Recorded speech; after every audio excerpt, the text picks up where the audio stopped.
Welcome to the Miracle Hour podcast, where you can experience the life-changing message of healing, freedom, blessing, and salvation. As God's end-time prophet and apostle shares to you the heart of the Lord, here's our host, Apostle Renato D. Carillo.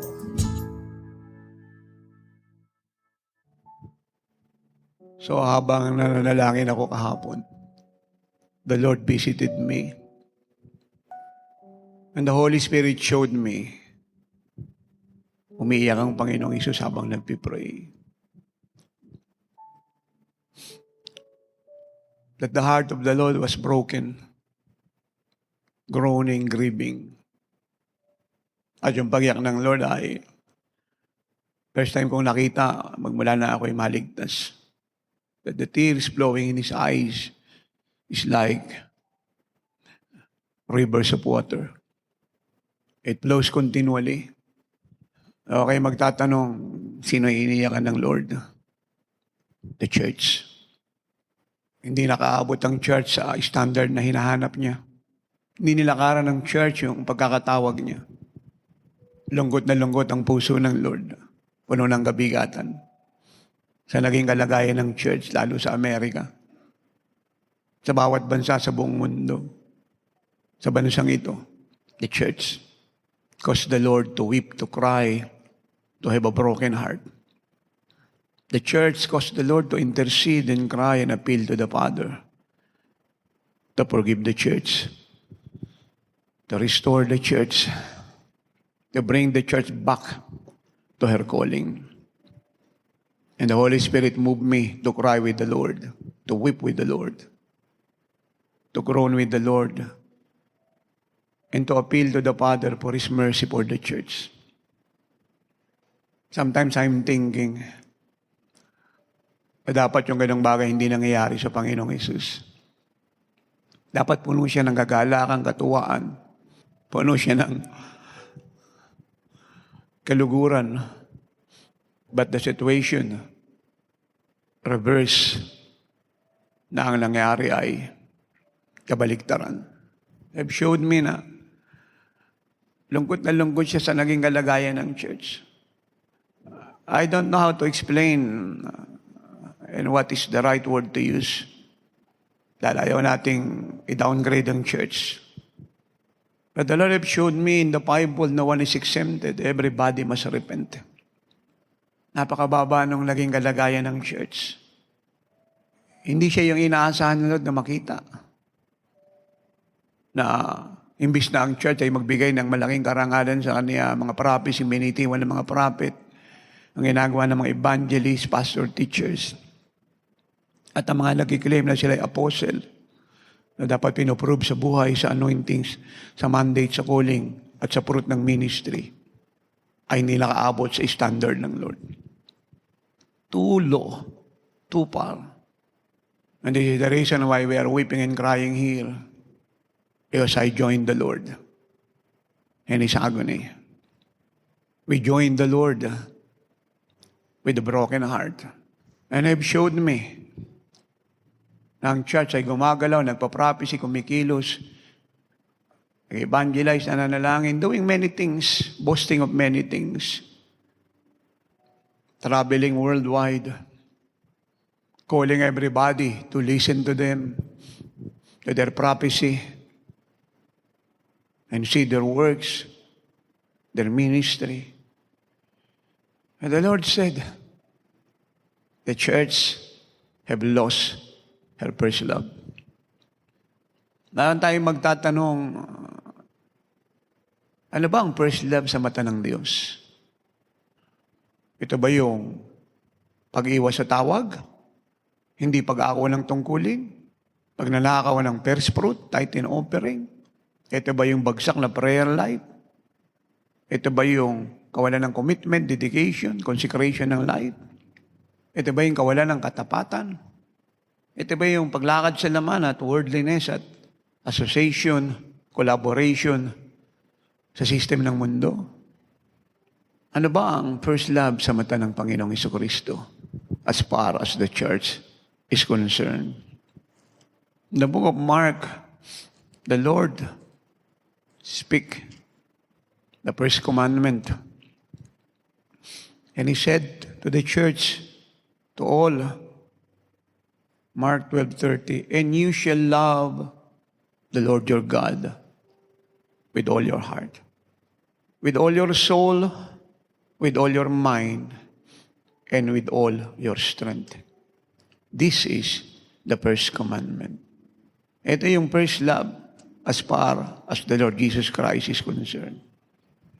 Yung ibigin siya ng buong puso, buong lakas, buong kaluluwa, at buong pag-iisip. Pag-ibig na dapat gawin sa Kanya, ipadama, ipakita, araw-araw, paulit-ulit, hanggang may opportunity na ito ay pwedeng gawin. At dapat gawin. At dahil nawala na ito sa church worldwide, sa mga binanggit ko kanina, ang naging bunga. Yes. Marami nagsasalita patungkol sa Lord, nangangaral ng pag-ibig sa Lord, umaawit ng awit ng pag-ibig sa Lord. At the truth, hindi naman naglalagablab yung puso nila ng buong katauhang pag-ibig sa Lord. Na naging secondary na lang ang Lord. Nauna yung mga gagawin para sa Kanya, kailangan mula sa Kanya, ipapaabot sa Kanya, gustong hingiin sa Kanya. So, naging object ng church ay yung kukunin sa Kanya, hindi siya. Ay pagkamali ng church na iyon ang magsasatisfy sa Kanya. But she's wrong. So wrong. Ang pag-ibig sa Kanya ng buong puso, buong lakas, buong kaluluwa at buong pag-iisip. Sangayon sa Psalm 37 verse 4, ay bunga ng kaligayahan, desisyon, mithiin na siya ay mahalin.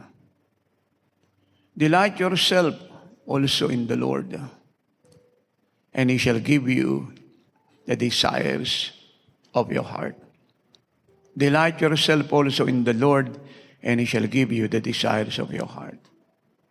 Bunga siya ng desisyon, kagalakan, kaligayahan, malaking mithiin na siya ay nasain ng ating buong katauhan, mahalin ng husto ng lubos at ganap.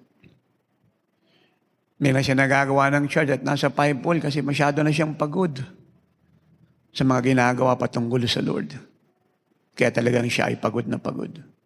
Hindi na siya magawa ng church dahil hindi siya nag-mature na i-deny, i-reject yung lahat ng gawa ni Satan at gamitan ng authority na kung saan ay lagi siyang dinidisturb, dinidistract, dinidelay sa nais ng Diyos na gawin niya at pinagagawa sa Kanya. Dahil hindi siya nag-mature sa mga distraction ng diablo, doon napupunta yung isip niya. Kaya imbis na siya ay nasa offensive, ang nangyari sa kanya ay lagi na lang siyang nasa defensive. Kino-question, kailangan mag-explain. Hinahanapan ng paliwanag, kaya kinakailangan siya magpaliwanag. Hinahanapan ng sagot, kaya kinakailangan siyang sumagot. And the more the church do that, the more she is going backward rather moving forward. Verse 5, commit your way to the Lord, also in Him, and He shall bring it to pass. Dahil walang gagalakan, desisyon, matatag na pagpasyang mahalin ng Lord ng buong katauhan, hindi niya ma-commit sa Diyos yung ginagawa niya. Yes, gumagawa sa Lord, pero hindi buong-buo na plano, mandato, layunin, salita, panukala, pananaw, puso't isip ng Diyos. Palagi siyang merong mixture ng kanyang sariling pakiramdam, ng kanyang sariling pananaw, idea, thinking, thought. And of course, yung kanyang pong feeling. Kaya marami sa kanyang ginagawa ay hindi magawa ng Lord na bigyan ng success ng victory. At yan na reason kung bakit naging Marta ang church. Laging nakakadama ng pagod. Laging nangangailangan ng tulong. Imbis na siya yung tumulong sa nangangailangan. Laging kinakailangang palakasin, imbis na siya yung dapat magpalakas. Laging nangangailangan ng suporta, imbis na siya yung sumuporta sa wala nito. Totoo na gusto ng church, ng maraming anak ng Diyos, na papasukin si Jesus sa bahay nila. They're even praying and inviting the Lord to visit their home, their fellowship, their movement, coalition, ministry, organization, gathering. And that is the spirit of Martha. Pero hindi siya nagkaroon ng heart at understanding. Bagamat nagbukas ng tahanan, nagbukas ng pinto ng fellowship, movement, coalition, organization, denomination na kinakaaniban, hindi siya nagbukas ng puso. Unlike Mary, ang binuksan niya ay puso niya para sa Lord. And Martha opened the house, their house for the Lord. That's the difference. Kaya na-miss ng church kagaya ni Martha ang gusto ng Lord ipaabot. Sa dami ng labor, pagod ng church kagaya ni Martha, the Lord rescued her. And the Lord said to her in Luke 10:41, and Jesus answered and said to her, Martha, Martha, you are worried and troubled about many things. That's the problem of the church. She is so much troubled, bothered about many things. But the Lord said in verse 42, but one thing is needed. And Mary has chosen that good part, which will not be taken away from her. But one thing is needed. And Mary has chosen that good part, which will not be taken away from her. You see how kind, loving, gracious, so patient, so understanding is the Lord. He's so good. Yung maraming pagod ng church, kagaya ni Martha, na nagdala sa kanya ng stress, worry, at statement na hindi dapat lumabas sa bibig niya sa harap ng Lord. Serving the Lord, the same time murmuring and complaining about her sister. The spiritual living like Jesus Church, Mary, who understand the revelation and open her heart to the Lord, was spoken. The Lord is so gracious. Direct to the point, the Lord said, why allow yourself to be troubled about many things? But one thing is needed. Isn't that so good? It's a precious statement. One thing is needed. And what is that one thing? That is to love the Lord, to sit at His feet, to desire the Lord, to worship the Lord, to listen to the Lord, to know the heart and the mind of the Lord. But the Lord showed me are all true. It's true in my younger days, it's so true today, and true forever. Hindi lamang pagod ang church, bunga ng hindi niya pag-una sa Lord. But at the same time, she is boasting about her so-called achievement, boasting about money, ministry, popularity, material blessings that comes from the Lord. Rather boasting in the Lord. And thinking and believing, now out of that boasting, the Lord is pleased. But it is different from what she understands the church and what she is doing. The word of the Lord is clear. One thing is needed. Walang serbisyo, pagpapagal, pagpapagod, ang pwede ipagpalit sa mahalin ng Lord. Una sa lahat, itong dinidesire ng Lord. Kapag tayo pa ipapasok sa presensya niya, and we call that prayer, we have to understand, kagaya ni Mary, pinakita niya dito, sa communion na ito, ang kanyang commitment at concentration kay Jesus. Kapag tayo papasok sa presensya ng Diyos, and our first goal and desire in heart, in life, is to love Him. So, we totally commit our whole being to love Him. We totally concentrate our whole being to love Him. At ito ay nagdadala sa atin ng isang glorious, life-changing, Christ-transforming life as we commune with Him. Yan ang magiging bunga nun. I remember, araw, thrice akong tinanong ng Lord. Mga nakalipas na mga buwan, last year, He asked me, He said, Son, ano ba yun dapat unang gawin? Pag maraming dapat gawin para sa akin. I had a question. Ano daw yung dapat nating unahing gawin sa dami ng gusto nating gawin para sa Lord?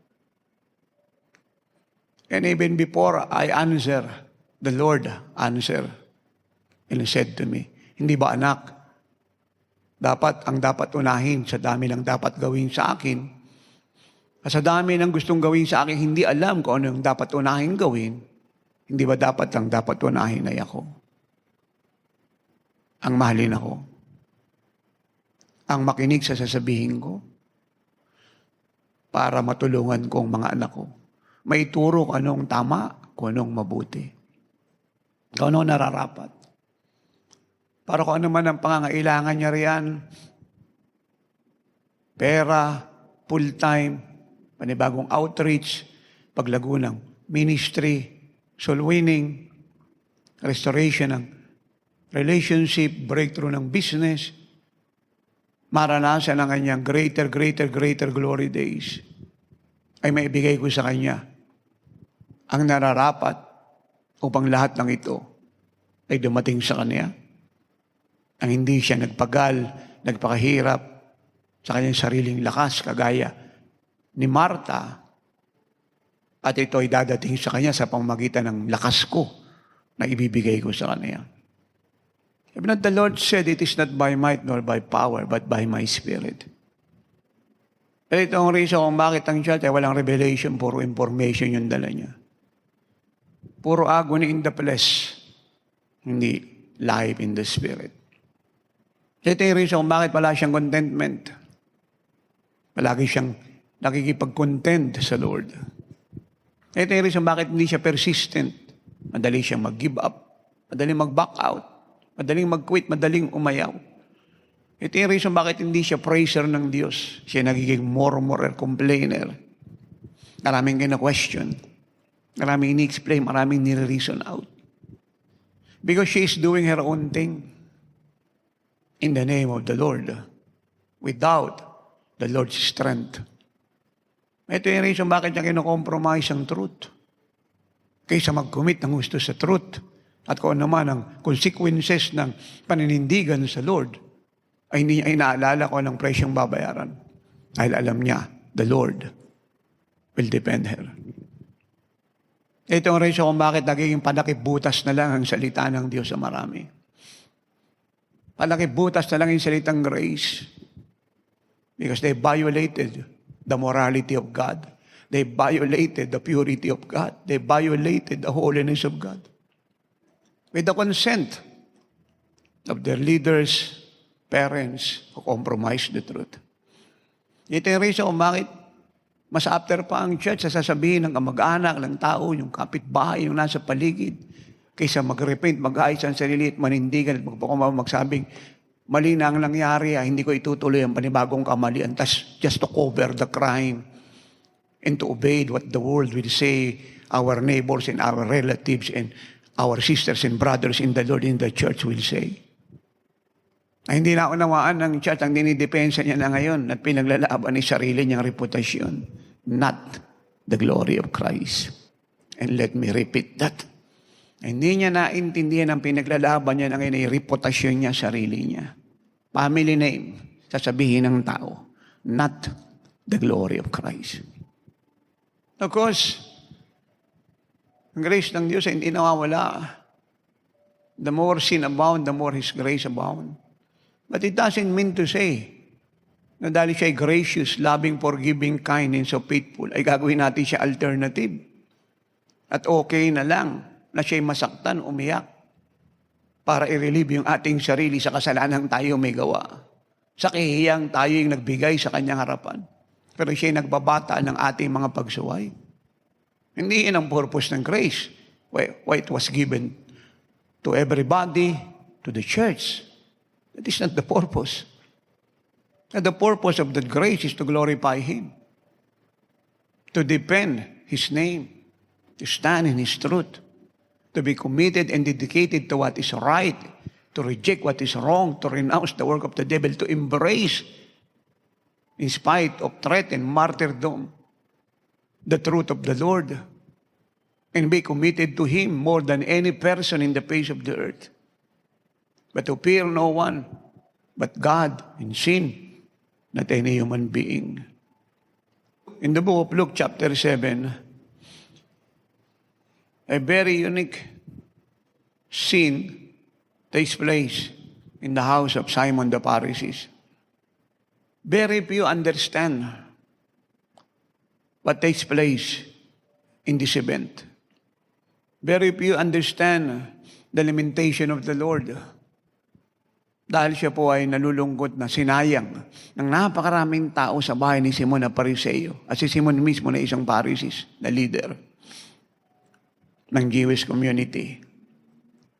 Ang truth na in-enjoy ni Mary, a simple woman that was forgiven by the Lord, changed by the Lord, transformed by the Lord, vindicated by the Lord, defended by the Lord. Maganda naman po yung heart ni Simon. At ito po ay mag-prepare ng dinner para sa Lord. Ano po yung lamesa? Doon po yung mga dignitaries, ng religious leader. And they're talking about many things. And the Lord knows everything. Or the Bible said, she was sitting at them in the table. But what amazed me so much, sa dami po ng ingay sa paligid na yan habang nakaupuan, Lord, sa dami po ng mga appreciation for Him that was spoken, at iba pa pong conversation na naipaabot in the presence of the Lord. It so amazed me so much. Wala pong nakapag-attract sa Lord. He simply listened. Nagbago lang yung atmosphere, ang situation. Ang dumating po si Maring makasalanan. He totally changed the whole atmosphere in that house. At yun po naka-attract sa Lord. Habang siya pa'y kinukondem ni Simon na Pariseo, ng mga tao po sa bahay niyan, itong mga hypocrite, ng mga deceive, ng mga Jew, thinking they are holy, and they are giving glory to the Lord, and they are pleasing Jesus. The Lord said to Simon and to everybody in Luke 7:40, Simon, I have something to say to you that is too personal. I have something to say to you. I don't know, naunawaan ng church itong principle na ito. Kasi nga ngayon, marami po, kagaya ni Peter, nagsasalita ang Lord, ang pinapaabot ay para sa kanya, ang nasa thought niya ay si John. Ang iniisip niya ay iba. But the Lord is so specific, so accurate. Simon, I have something to say to you. Not to anybody, but to you. So he said, Teacher, say it. There was a certain creditor who had two debtors. One owed 500 denarii, and the other 50. And when they had nothing with which to repay, he freely forgave them both. Tell me, therefore, which of them will love him more? Which of them will love him more? So rito makikita natin, ang sinasabi ng Lord ay hindi yung service at thanksgiving na ginagawa ni Simon para kay Jesus. Ang sinasabi ng Lord ay, which of them will love him more? Which of you will love me more? Hindi po masama yung thanksgiving, yung pasasalamat, yung celebration para sa Lord. Pero kung hindi ito bunga ng pag-ibig sa Kanya, at ito po yung nauna, kaysa mahalin siya, at pahalagaan siya ng una sa lahat personally, bago nagkaroon ng celebration corporately, then that is wrong. It grieves God. Kasi ang hinahanap niya una sa lahat ay hindi yung parangal, papuri, celebration para sa Kanya. Ang hinahanap niya una sa lahat ay yung pag-ibig sa Kanya. Pagpapahalaga ng mata sa Kanya. At wala na pong pagpapahalaga pang higit doon sa ipakita yung malaking pag-ibig sa Kanya ng buong katawan because that is the first commandment. At yun ang naging after si Mary. Hindi siya after sa celebration, sa pagkain o sa sinumang tao. Doon sa bahay ni Simon na Pariseo, ang after niya, isa lang, si Jesus. To be closer to the Lord, to love the Lord, to worship the Lord, to humble herself to the Lord, and to serve the Lord with her heart, with her whole being, with tears. Simon answered and said, I suppose the one whom he forgave more. Now watch this.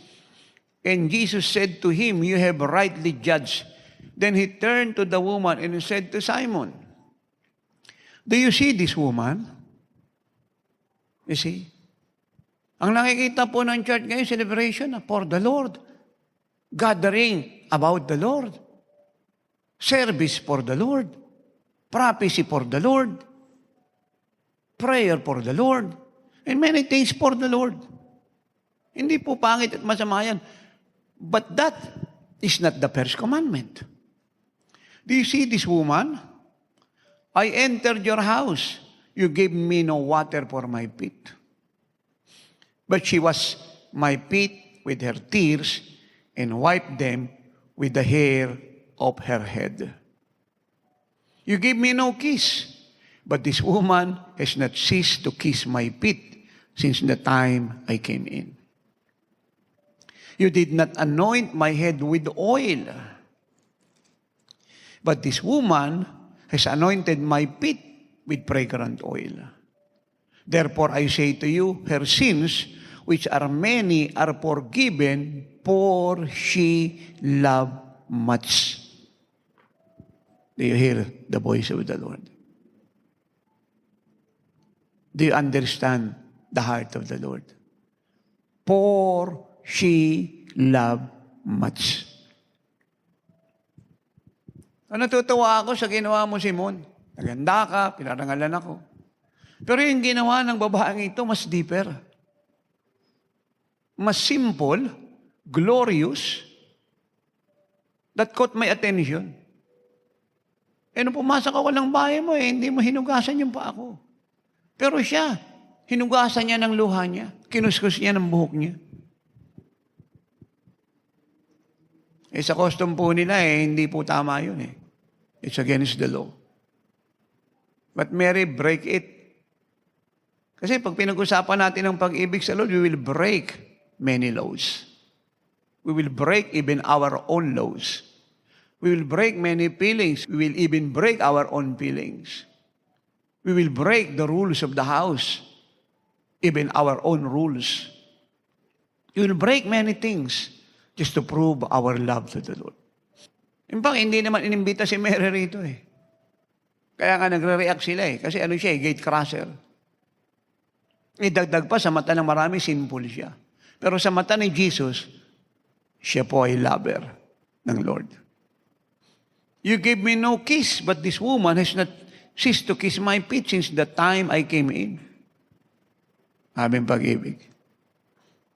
Pag minahal mo ang Lord, yung reputation mo, wala na eh. Hindi ka na interesado sa sasabihin ng tao, kamag-anak mo, kamag-anak ng kung sino pa. Wala kang pakialam doon. Pag minahal mo ang Lord, hindi ka na interesado pa sa sarili mong identity, kung ano yung magiging tingin nila sa'yo, akala nila sa'yo, sa pamilya mo. You don't waste time about these things. It makes no sense to you. Pag talagang minahal mo ang Lord ng gusto at nakita mo siya, naunawaan mo ang puso niya, ang nais niya, and you want to prove that love to Him, you will deny many things willingly, joyfully, gladly. You see, walang pakialam si Mary sa tao sa paligid niya. Wala siyang pakialam sa bulong-bulungan ng mga parisero, ng mga tao, siya kinukondem na sinner to, prostitute ito, Kasalanan to. Bakit ito nandito? Dito napakasalan kung sino-sino sinipingan nito. Binenta nito yung katawan nito. Wala itong takot sa Diyos. Walang pakialam si Mary. Do you understand what I'm talking about? Are you hearing the Holy Spirit? Church of God. Ang tanging mahalaga sa Kanya ay mapaligaya si Jesus. That is love to Jesus. Hindi, ipiperse fruit mo, itatight mo, ibibigay mo, ikukompute mo, iisipin mo, gagawin mo kung paano ito gagawin. That is not love. When you put condition, you don't know what love is all about. Love is no condition, only action. Only an expression. Can you imagine kung lahat po binigay ng Lord ng condition, sino papasok sa langit? Sino po yung mga qualified mag-serve sa Kanya? No one. Kung binigay niya po tayo ng maraming condition. But we are transformed. We are blessed. We are empowered. He lives in us. The Holy Spirit dwells in us. The love of the Father surrounds us. He loves us with that unconditional love. Hindi siya nagdemand sa atin ng kahit ano. He simply loves us. And that love changed our life and everything in us. Dapat ganito rin sa Lord. Hindi yung, Lord, mamahalin kita. Pipilitin ko po mag-first fruit kahit nag-i-struggle ako para mabless ako. Lord, pipilitin ko po mag-tithe, mag-offering kahit na nag-i-struggle ako. Struggle about what? Ang nagmamahal hindi nag-i-struggle. Let me repeat that. Ang totoo nagmamahal kay Jesus hindi nag-i-struggle. Mawala man ang lahat sa Kanya, hindi siya nag-i-struggle. Nananabik siyang gawin ito't ibigay sa Lord sapagkat ang ibig niya mapaligayang minamahal niya. That is love. I said, that is love. You see the church, marami siyang propagandang ginagawa sa harap ng Lord. Marami siyang gimmick. Marami siyang mythology. Marami po siyang alibay. Oh, it makes Jesus cry. It makes the Lord weep. It breaks His heart. It put Him in agony. Are you hearing me? Are you listening, Church of God? Everyone in the Bible, I'm talking to you. Are you hearing me? Ito, walang pakialam si Mary sa sasabihin ng kahit sino. Hindi siya nag-i-struggle. Nag-iisip na, paano sasabihin ng kapitbahay ko, kamag-anak ko, mga tao dito, mga kapatiran sa fellowship, paano na ito? Wala siyang pakialam. Ang mahalaga sa kanya, si Jesus. Yung maparangalan si Jesus. That is true love. I said, that is true love.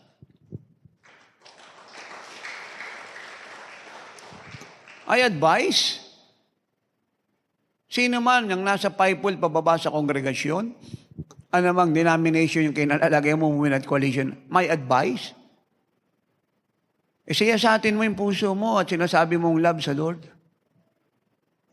At anong basihan mo? Yung struggle mo. Kung nag-i-struggle ka to do something for the Lord, and you are telling the Lord that you love the Lord, and then, you are mistaken. You don't know what love is all about, and you don't truly love the Lord. Napakasimple po nun. Why struggle? Kaya ipoprove mo yung pag-ibig sa Lord. Why struggle? Ito si Mary, wala siyang pakialam. Hindi po biring ginawa niya. Hindi siya inimbita sa bahay na yan. Labag sa batas na yung makasalanan pumunta sa rabay at humalik. Labag sa batas yun. It is punishable by death. Yung lahat po ng rules ng Jewish community at inimpose na batas ng Sanhedrin ng mga Pharisees ay binirake ni Mary in the name of love to Jesus. And you have to understand, wala nag-motivate sa kanya. Kasi wala magsasadya sa kanya na gawin yan eh. You know why? It's against the law. Maging accessory sila ng crime. Walang magsasadya sa kanya kahit isa na gawin niyan. He did it in his own volition. He did it in His own decision. At hindi lang po siya naghugas ng paa ng Lord sa pamamagitan ng luha niya. Hindi niya lang po inanoint ang Panginoon ng oil sa kanyang ulo. So, sabi ng Bible, yung alabaster box na napakamahal, binasag niya para ibigay sa Lord. This is more than first fruit. This is more than tithes and offering. This is more than offering sa TV, radio, mission of love gift, o kung ano pa po sacrificial giving yan. You know, this is Mary's everything in life. Everything in life. Kaya hindi ako nagtataka na hindi problema ni Maryng kuskusin yung paan ng kanyang buhok. Na wala pong gumawa nun. Actually, ang ginagamit na pampunas ng paa, pag hinugasan ng alipin yung paa ng amo niya ng tubig, lalo na siya po'y galing sa biyahe, towel. At yun po yung makikita niyo sa John 13, nung sinasabi ng Bible, ang Lord naglagay ng towel o nagbigis ng towel sa kanyang baywang. Kasi panghugas ng paa yun eh. At yun yung ginamit niya ng pangpunas ng paa ng mga alagad na hinugasan niya ng paa. Pero rito, ang ginamit po ni Mary, hindi towel, buhok niya. What a love. Kaya hindi ako nagtataka na gawin niya po ito sapagkat yung lahat sa kanya, binigay niya eh. At ito po ang totoo eh. Hindi naman niya ibibigay ang alabaster box na yan eh. Nahigit sa first fruit, tithe and offering, o ano pang naibigay ng sino man sa Lord, o pinag-ayon, o pinanalangin, pinagpaguran. Maliba una sa lahat. Nagpasya siyang ibigay yung buhay niya sa Lord na husto. Kasi napakahirap gawin yan. At ito nga reason kung bakit ang church ganito eh. Nag-i-struggle mag-first fruit. Nag-i-struggle mag-tithe, mag-offering. Wala namang pumipilit sa kanya kung magkano ibibigay mo sa TV, sa radyo, sa mission ng palabo, ano pang ibibigay mo. Bahala ka. Hindi niya ginagawa yun. Natutuwa siya, maraming nabibili sa TV, maraming nabibili sa radyo. Tuwan-tawa siya, pero hindi niya binibigay yun. Ay kung siya magbigay, hindi tuloy-tuloy yun. Now they're singing, I love you, Lord. Now they are writing a book about loving the Lord. Now they are prophesying about such and such love to the Lord. And while they do that, the Lord is crying. His heart is broken. The Lord is in agony. The Lord is weeping. Because that is a very insincere love. So hindi naintindihan ng lahat kung ano ba yung nature ng love. Pag sinabi mong mahal mo ang isang tao, ang ibig lang sabihin ng paliligayahin mo siya. Hindi mo iisipin kung ano yung mawawala sa iyo, ano yung mangyayari sa iyo, ano yung pagpapaguran mo, ano yung layo ng nalakbayin mo, ano yung sasabihin ng sino mang tao.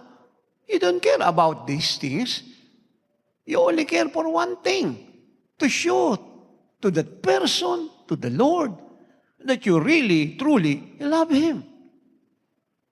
Hindi ba yun ang pinakita ni Mary? Kaya ang statement ng Lord Simon, let me say something to you. Do you understand what kind of love Mary has for me? Do you understand that? Ikaw, puro ka statement Puro ka prophecy, puro ka posisyon. Puro ka patungkol sa akin. Si Mary hindi She loves me so much. Oo, maaaring gumastos ka ng malaki dito sa handaan na ito. Nagpakain ka, marami ka inimbita. Pero si Mary, binigay lahat sa akin Yung pag-ibig niya sa akin, unique, so attractive. Surpassing every love you have spoken, you have teach, you have prophesied, you have put in the book, you have shared to anybody. And not only that, wala siyang hiningi kahit ano. Nung mag-appear ako sa kanya ng June 1988, wala siyang hiningi kahit ano. In-offer ko sa kanya ang lahat. Wala siyang hiningi. Ang hiningi niya ako. Ang maging kagaya ko, matapos ang kalooban ng Ama. Simon, ito yung love At ito hinahanap ko ngayong end time, bababahan ako. Kaya nga lungkot ko sa church, sa fivefold, unang-una sa Amerika. Ando doon lahat ng mga great men of God, pero grabing lungkot ko. It breaks my heart. It makes me cry. It makes me weep. But no one cares. No one understands. Busy yung church, maraming ginagawa while I am weeping, lamenting, crying in agony, in pain. Tuloy sila sa celebration, tuloy sa prophecy, tuloy sa kanilang mga, God, foolishness. She loved me more than you love me. Alam nyo, pag tayo po'y kinausap ng Lord na ganito, personal, rebuke man yan, correction man yan, o maaaring demotion mo yan, para daling ka sa humility at pagkatapos mo mag-humble ay exalt ka. Ibig magala ka. Laking karangalan yan. Dahil hindi naman lahat kinakausap niya ng ganyan. Pinersonal ka, dinalaw ka, kinausap ka, sinabihan ka, na nanlalami ka, backlider ka, marami kang inaalala, pinoproblema sa akin, sa ibibigay sa akin, sa gagawin sa akin, imbis na unahin ako. At ito yung isang bagay na kailangan mo. Abe, magpuri ka. Lalo mong mahalin ng Lord. Kasi malaking karangalan yan. Pagpapakitang mahal ka niya. Hindi ka niya kinondem. Hindi ka niya nireject. Hindi ka niya nirenounce. Nire-restore ka. Binabalik ka doon sa katotohanan na nakalimutan mo. Binabalik ka sa katotohanan inignore mo. Binabalik ka sa katotohanan na partially ginagawa mo but He wanted the whole counsel, the whole truth, the whole will of God. Binabalikan niya sa pagkakaunawa na higit sa dati mong naintindihan. At higit sa lahat, tinutulungan ka niya na gumaan ang pamumuhay at pananampalataya. You see that? Simon, I have something to say to you. And the issue of that something is one thing. At yun ang sinasabi niya kay Martha na ginawa ni Mary. Ano yun? How much do you love me?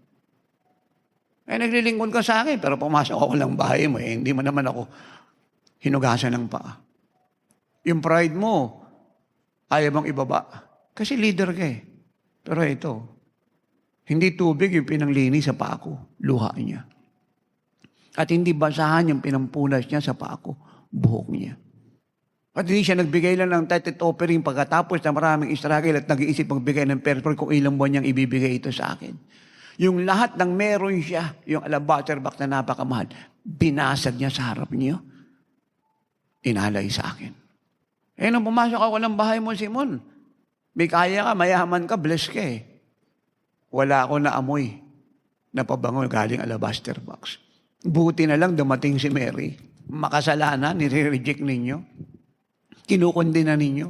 Pero walang pakialam sa sasabihin ninyo. Hindi interesado sa reputasyon niya. Ang malaga sa kanya ay ako.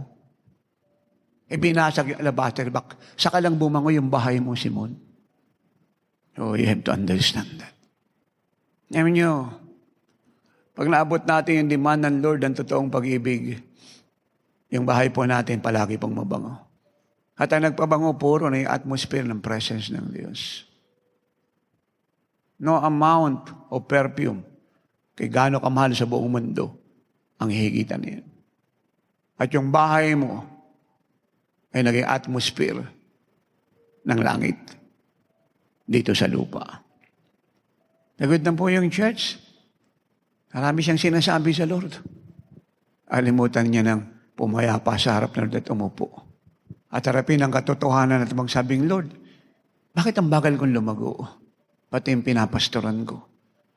Bakit ang bagal kong umusad ma-promote sa trabaho?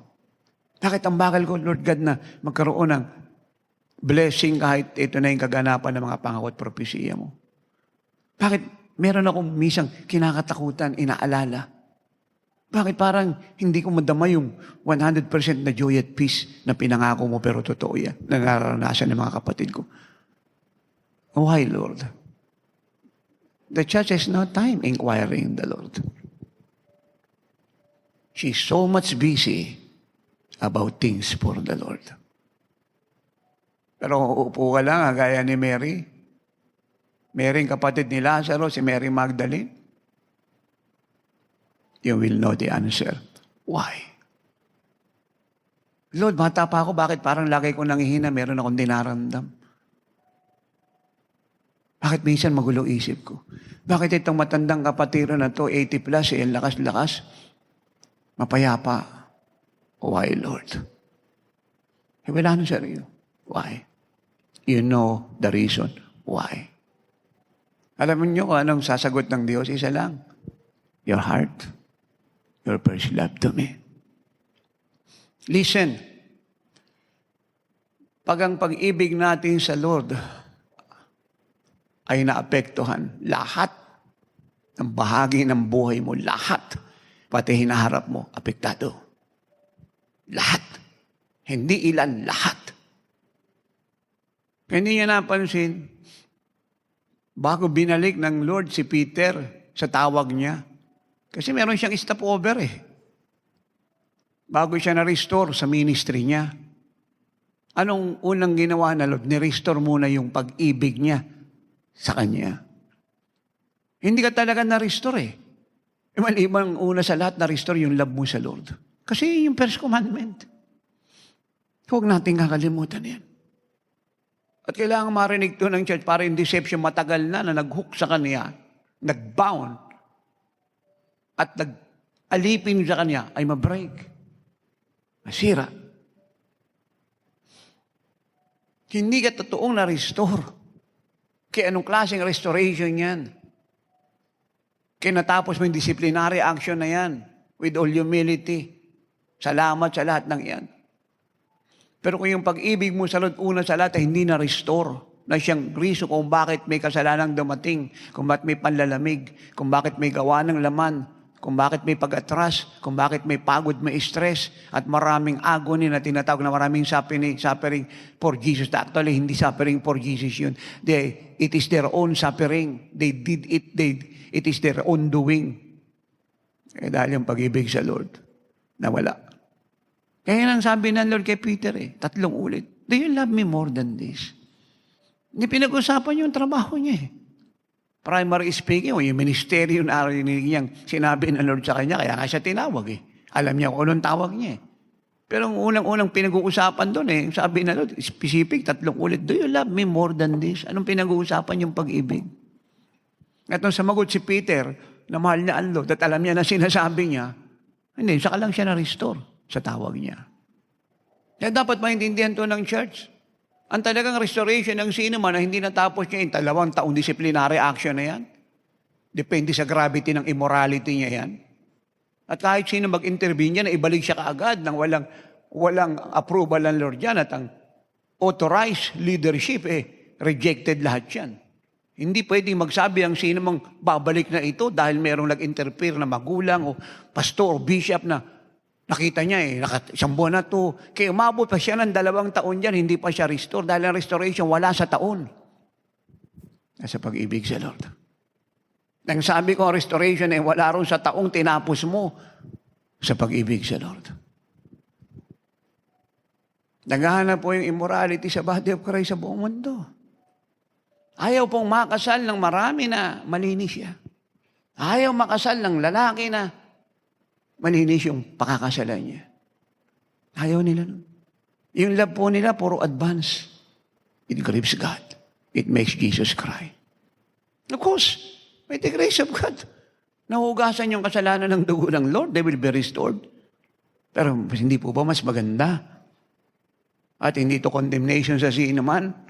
Ito po ay paalala sa church sa susunod pa na henerasyon sa mga nag-aatim pa na ubusin ang grace ng Diyos. Kasi in danger dito, pag nag-rapture, inuubos mo yung grace niya, ina-abuse mo, minimisuse mo, ba hindi ka papasok sa langit nito? At yun yung goal ko ngayon. Gisingin ng lahat. Yung pagpapatawad, hindi nawawala yan. Pero ang question, paano? Nung araw at oras na nagkasala kay bumaba siya, anong gagawin mo ngayon? It's too late. Hindi siya magpapaalam sa'yo para mag-repent ka bago siya bumaba. Sabi niya, be ready. Live ready. Any moment, I will come. Hindi nagbago ang pag-ibig ng Lord sa lahat. Hindi nawara ang grace niya. Hindi nagbago yung nature niya. Pero hindi ba mas maganda na kung mag-aasawa ka, harap ka sa altar, napakalinis mo? At doon naman siya nakagawa na ng mali. So, hindi mo yung love and forgiveness ng Lord. Pinatawad ka niya kung nag-repent ka, no guilt, no condemnation, but I'm talking to those and to everybody na gusto pa pong mag-attempt. Dahil nakakita na pwede pala yun. Naikasal, nakabalik, okay pala yun. No, it's not okay. It's wrong. At kung bakit lang ito naiwed, na ikasal, dahil nga sa grace at love ng Diyos, and we cannot deny that, At hindi natin pwedeng ialis sa kanila yan. Hindi natin po pwedeng i-deny sa kanila. Hindi natin po pwedeng tanggalin sa kanila yan. Dahil kailangan nila yan. At doon pumapasok ang mercy and compassion nating lahat to restore them. But it doesn't mean to say, sa nakakakita at nakakaalam, okay ito. No, it is not okay. And that is the balance of the Word of God. It's not okay. It's wrong. It's crime. It's sin. It grieves God. God hates it. It's immoral. Wrong. Not right. Wrong. At walang mahiya at walang magtakip ng sino man kung siya'y nangyayari. Let us face the truth. At doon tayo magmalaki. Nung nagkasala ako, because the love of God is unconditional, yung grace niya ay sobra, yung dugo niya ay pumatak na, and then I was restored. Yun ay pagmalaki mo, but do not hide the truth. And face everything. Standing. Without fear, without guilt, without condemnation, because your sins are forgiven. But to balance the truth, wag isipin ng lahat. At yung mga susunod pa, na po pwede palang mauna muna yung advance love bago kasal. No. It's wrong. Na doon sa lahat na gustong mag-asawa, na dati kang may asawa, alam mo na ang truth. Hindi ka na unbeliever, nasa Lord ka na. At yung papel na yan papel pa rin, hindi nabubura. Yan pa rin yan.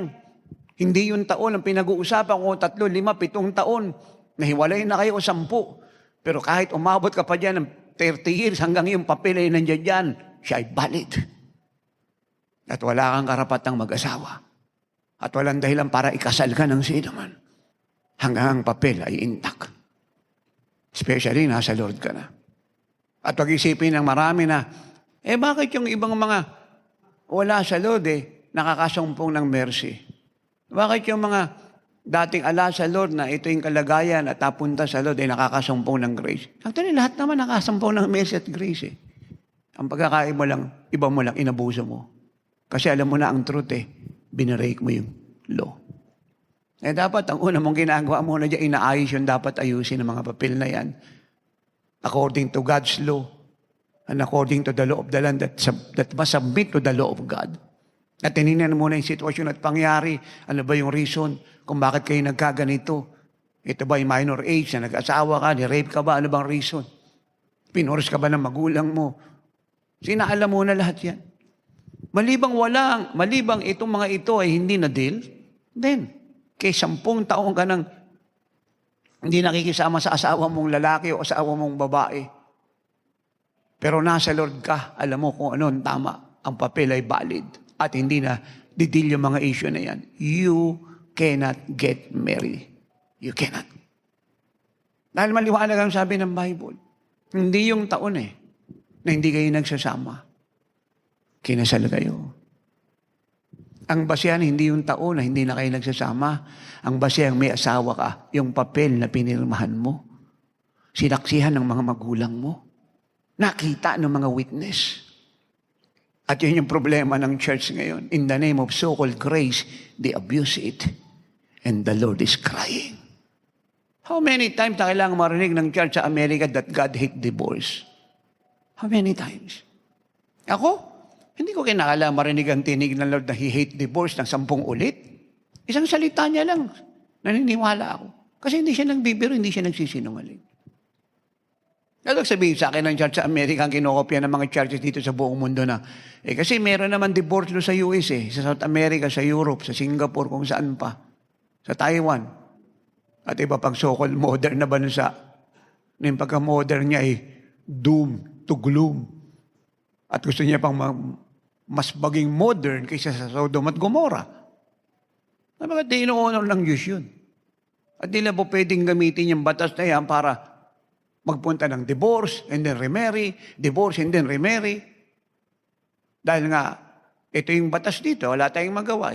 Actually, yung batas na yun, galing sa Diablo, in-empower yung church at yung mga lawbreaker na may title na prophetess and prophet, man of God, woman of God, at dinisib at pinervert yung scripture, dinisib yung congregation, binirenwas yung sarili nila, at yung nagkasal sa kanila ay deceive din. Kaya ano pang title meron ito? Nilapastangan ng kabanalan ng Diyos. Hindi na ginalang yung kalinisan ng Diyos. Pinahiya ang church sa buong mundo. Pinaniwala ang lahat na okay ito kasi may divorce law sa Amerika at mga bansang binanggit ko. Binanggit ko, no, it is not okay. It's wrong. God hate divorce. Ang tinutukoy ko po ang church, hindi po yung secular. Kasi alam na ng church yung truth eh. Bago ka nang nilalang, you are washed by the blood. Hindi ka unbeliever. Ako, hindi sa akin okay sumamba ang mga unbeliever sa rebulto. Kasi mali yan eh. Pero naunawaan natin kung ba't sila sumasamba, hindi nila alam ang truth. Pero kung may pastor na sasamba sa rebulto, malaking kamangmangan kasalanan to kasi alam mong mali yan eh. Ganito sa sinasabi ko patungkol sa divorce, remarry. Alam mo kung anong tama. Hindi mo pwedeng ituloy yan. Hindi alam nitong unbeliever na masama sa rebulto eh. Poses ito ng spirit of idolatry. Pero kung yung pastor sasamba, deacon, elder, youth, senior, young people, single, o may pamilya, o wala, sasamba sa rebulto, it's wrong. Alam mo, totoo eh. Anong grace teaching yung po pwede mong itakip dyan sa kamangmangan mo at karim-arim-arim na kasalanan sa mata ng Diyos? Wala. Because you know the truth. If you will ask me, tatay, ano po yung kasalanan na naging daan upang lumuha ang Lord? Hindi ko po alam. Wala ako narinig sa kanyang meron po siyang inisa-isa. Isa lang ang alam ko. Talamak ang kasalanan ng church. Lahat nito'y kalungkutan ng Diyos. Lahat. Mula sa first love, idolatry, disobedience, murmuring, complaint, bitterness, resentment, idolatry, hatred, unforgiveness, self-pity, worldliness, covetousness, hoarding of God's money, unfaithfulness, all sins, big or small, grieve God. Talamak ang kasalanan ng church. Someone must intervene. Someone must pay the price. Someone must pay the price of unstoppable, earnest, continuous prayer and fasting personally and corporately. Someone must live like Jesus to challenge the church to return to her first love. Hindi niya napansin sa statement na ginagamit ko mula kanina hanggang magtapos tayo, wala ako in-specify na isang fellowship o denomination. I am talking about the church as a whole. Either nasa Africa ka, Bloodbought Redeem ka, sa America ka, Europe ka, Russia ka, China ka, wala pang bansa nandoon ka, Pilipinas, kasama ka ron. And God is demanding na lahat ng nasa fivefold, pababa, sa congregation, regardless of denomination, level, organization name, movement and coalition, o napapundala na itong pangalan, must repent at hindi lang po dapat magsisi ng buong puso. Totoong pagsisisi. At ang pagsisisi po sa Bible ay hindi ka lang nalungkot kagaya ni Judas as magbibigti ka. Hindi pagsisisi yun. Yung malungkot ka lang na nagkasala ka, hindi pagsisisi yun. Pag sinabi nagsisi ka, napupuot ka, nasusuklam, nalalaswaan, nahalayan sa kasalanan ng ginawa mo, you reject it, you renounce it. You cut off your allegiance to it. You cut off your ties to it. You denounce it the best you can. You turn your back away from it. You change your mind. Dati, nagnanakaw ka ng tithe, o nagrepent ka, hindi magbibigay ka na ngayon. Iyan ang ibig sabihin. Yung masama mong ginagawa, dininounce mo na, at yung dapat mong gawing mabuting hindi mo ginagawa, gagawin mo ngayon. Yun yung nagrepent. Hindi yung nalungkot ka lang. Ang dami pong kagaya ni Judas, nalulungkot lang sa ginawa niyang sin eh. Pero hindi niya dinidenounce. Hindi niya nire-renounce.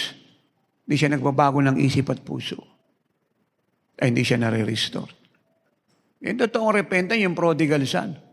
Sabi niya, nagkasala ako sa langit, nagkasala ako sa ama ko, babalik ako sa kanya. Ayun, totoong repentance. Nagbago ng isip, nagbago ng puso, nagbago ng lugar, nagbago ng confession, nagbago ng gawa. Bumalik sa pinanggalingan niya. Ayun po yung nag-repent. Hindi yung paunti-unti niyang tatanggalin yung kasalanan niya. Hindi po nagre-repent yun, nagsisinungaling yun, nagdadagdag ng hypocrisy yun. Ayun po yung repentance, yung prodigal son.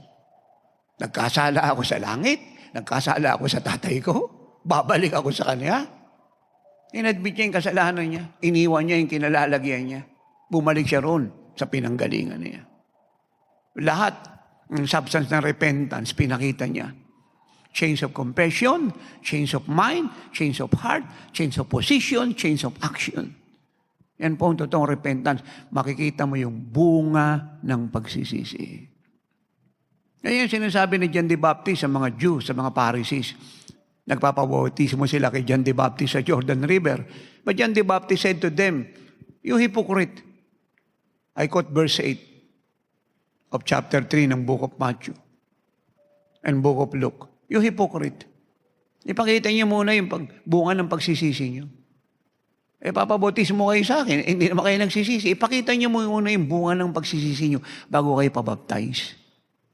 Dahil kahit ilublob ko kayo rito sa tubig, hanggang hindi kayo nagsisisi, nabasa lang kayo, walang nangyari, makasalanan pa rin kayo.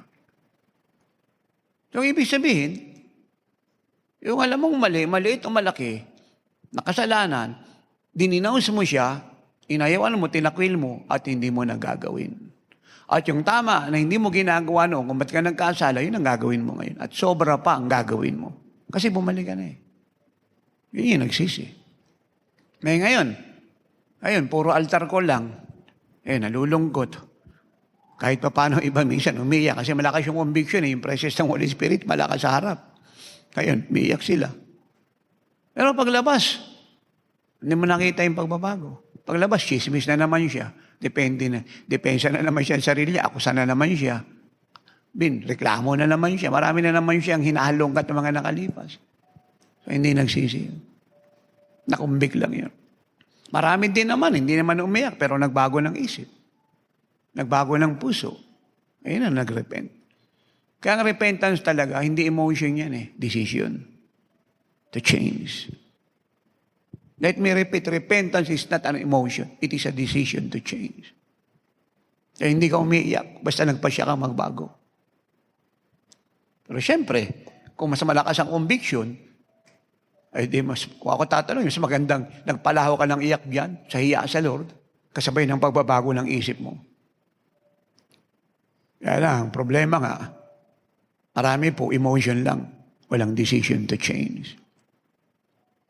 Pare, ang mga nakapanood ng programa ng Oras ng Himala, pag binabasa ko yung testimony nila, o ng YouTube, sa page natin, sa Facebook, mga backslider, galing sa iba't ibang fellowship, malalamig, malalata.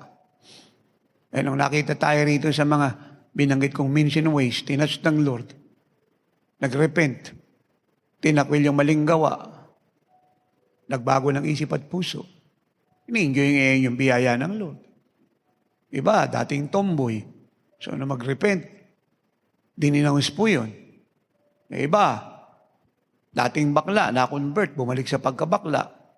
Muli na namang nakumbik, nag-repent ang gusto, dininounce yun. Nagbago ng ayos, nagbago ng salita, nagbago ng attitude, nagbago ng thought. So, meaning to say, kahit basahin ko marami o konti, makikita natin sa testimony ng lahat yung pagsisisi. At yun pong sign na nagrepent ang sino man ay ito. Change. May pagbabagong naganap. Yung pong nagsisi. Kailangan gumising ang church. Magtataka pa ba tayo kung bakit ganyang kalala ang tragedy sa Amerika, Europe, buong mundo? Hindi ako nagtataka. Wala na yung restrainer Andiyan dyan siya pero walang ilaw.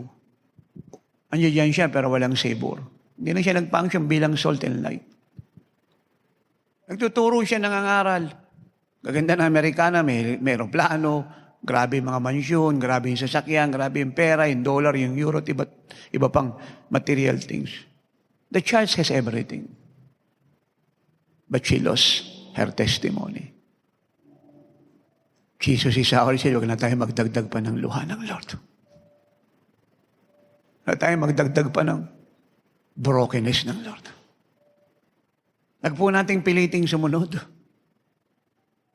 Kasi nag-struggle sumunod at pinipilit sumunod, yun yung mga taong pag-ibig sa Lord ay questionable. Ito si Mary. Ito nag-i-struggle sumunod at pinilit itong sumunod at na-pressure lang itong sumunod. At nakarinig ito ng maraming sermon bago sumunod. Binasahan ng maraming chapter at verse bago sumunod. Pinag-pray ng maraming ulit bago sumunod. Pinag-ayuno bago sumunod. No. Walang masama sa prayer and fasting. Kailangan po yan at wag dapat itigil yan. Pero ito, walang gawa kay Mary nun. Ang issue kasi rito, kahit ipagayon at ipanalangin ka, may will ka eh. Yun yung nakalimutan natin eh. Yung will natin. Umasa na lang po yung marami sa prayer and fasting ng mga kapatid na nagmamahal sa bawat isa. Okay po yun. Kailangan yun. Pero huwag mong kakalimutan, may will ka. Hindi sila magpapasya para sa iyo, ikaw. Para sa Diyos. Kasi ang relasyon personal. At yung prayer and fasting nila, tulong sa iyo yan. Para maganap ang kalooban ng Diyos sa buhay mo. Pero kung kakalimutan, ikaw ang magpapasya. Nangyari sa marami, hindi na ginamit yung will niya, umasa na lang ron eh. Kaya lagi na lang kinakala siya ipag-pray para makabalik sa Lord, ipag-ayuno para makabalik sa Lord. Samahan mo siya ng desisyon. Si Mary, wala nag-pray rito, wala nagpasya. To storm the house of Simon the Pharisee. Gate crusher nga siya eh. Troublemaker. Ginulo niya po yung bahay. Sino nga naman ang hindi magpe-persecute sa kanya? Imagine nang wala siya. Ang nakikita na doon, si Simon, mga alagad, mga tao doon sa bahay. Nung dumating si Mary, yung mata nilang lahat at mata na doon, tapunta sa kanya. Nagagalit sila. Pero natutuwa ang Lord. Kasi yun ang hinahanap niya eh. Yun yung pinagtutuunan niya ng paningin. Yun yung pinagtutuunan niya ng pansin. Yung nagmamahal sa kanya. Ulitin natin. Nung wala si Mary, ang nakikita ron si Simon. Ang mga tao sa lamesa, ang mga alagad. Yung mainan Lord. Gusto nilang kunin para sa kanila. Narinig ng Lord, sinasabi nila. Nung dumating si Mary, nagbago lahat yun. Lahat sila. Sa pangunguna ng Lord, yung mata nila napunta kay Mary. Kita niyo yung honor yan? Hindi lang ang Lord ang na-attract sa kanya, pati sila. Even though, piniresecute nila si Mary. Pero ang punto, nakuha niya atensyon nila. Hindi po ba glorious yan? Anong pera yung pwede mong ibayad yan? Anong moving coalition organization at position yung pwede mong ibayad yan? Ito po, napakaganda po nitong truth eh. Sa bahay na yan, sa Bible study na yan, sa prophetic conference na yan, sa seminar na yan, sa moving coalition na yan, isa lang ang topic ni Jesus eh. How much do you love me? Alam nyo, okay, magtatanong, tatay, anong ayos mo? Nakita mo ang Lord umiiyak. Tatanungin nyo pa ako kung anong ayos ko. Hiyang-hiya. Kulang na lang itago ko yung mukha ko sa kamay ko. Sa hiya. Sa lungkot. Tatay, anong sinasabi mo sa Lord? Magtatanong ka pa? Kung anong sasabihin ko sa Lord? Wala. Hiyang-hiya. Miiyak. Lungkot na lungkot. Kung meron man ako nasabi, isang simpleng salita. Lord, forgive us. Forgive us. Forgive us. First time in the history of my life, I've seen that. First time. The Lord is coming. He's drawing us closer to Him. Jesus is our silo na po tayo magdagdag pa ng kasalanan. Mag-ayos tayo ng buhay natin. Ang biyaya hindi magbabago. Ang glory days hindi magbabago. Pero kailangan natin magligtas ng mga tao ng bawat bansa ng buong mundo. kailangan ibangon ng church. Huwag na po tayo magdagdag pa ng kasalanan. At kung meron tayo, huwag lang tayo magbawas, tanggalin natin lahat. I, therefore, the prisoner of the Lord, beseech you to walk worthy of the calling with which you were called. Ay dito, sinasabi ng apostol, na siya po'y alipin ng Panginoon, love slave. Eh naman kasi talaga apostol, love slave. Walang right sa sarili, walang reputation, walang recognition. Hindi lang po calling ang sinasabi niya rito, but to walk worthy. To walk worthy. Hindi sinabing, just walk your calling. Kaya ng mga teaching ngayon. O tuturuan ko in discipleship, to walk your calling. Hindi ako nagtatay, mga dinisciple mo at pinagtatatayo mo eh. Walang patotoo. Dahil ko lang yung tinuro mo. Dahil ko lang rin sa katotohanan at karanasan sa Diyos. To walk worthy of your calling. Worthy of your calling. Eh, hindi ba nasa Christ tayo, tatay, apostol, kagaya ng tinuturo ng marami sa Singapore, America at buong mundo? I know. Gamitin mo yung grace na yun to walk worthy of your calling. Huwag mong abusuhin yan. Grace ng Diyos na naligtas ka ngayon, ligtas ka na. Ipakita mo na karapat-dapat ka sa kaligtasang tinanggap mo. Ipakita mo na karapat-dapat ka sa tawag na itinawag ng Panginoong Hesus sa iyo. Ipakita mong karapat-dapat ka dyan sa posisyong kinalalagyan mo. Sa pwestong kinalalagyan mo. You must walk worthy of your calling. Huwag mo lang sabihin, bishop ako, prophet ako, may apostolic calling ako. O evangelist ako, pastor ako, teacher ako. No. Ipakita mo you are worthy of your calling. Kung ano kinikilig mo, ipakita mo worthy yung buhay mo. Nakarapat dapat ka doon sa tawag mo. Sa pagkakahirang mo. Ngayon sabi rito, I, therefore, the prisoner of the Lord, beseech you to walk worthy of the calling which you were called. Paano po tayo lalakad na worthy sa ating calling? Verse 2, with all lowliness and gentleness, with long suffering, bearing with one another in love, endeavoring to keep the unity of the Spirit in the bond of peace.